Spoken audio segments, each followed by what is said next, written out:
好，来继续来看云林北港的吊电宫有3支清朝时代的镇香旗，即卖已经修复完成，特别举办讲座，要让更较侪人来了解到镇香的文化。北港吊天宫有3支清朝时代的北港镇香旗遐，是云林县县长古物主产。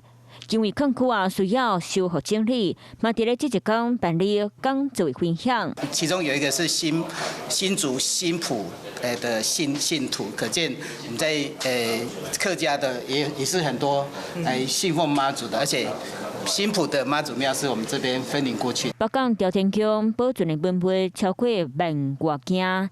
透过镇香旗的修复过程，会当看到100多年前祖先使用的材料和故事。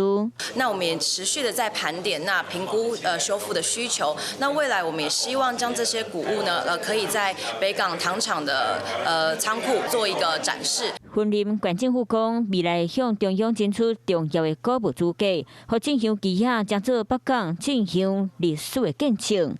Hello， 我是蒋欣梅。想要抢先掌握最及时的新闻资讯吗？赶快订阅、按赞、开启小铃铛，锁定华视新闻 YouTube 频道。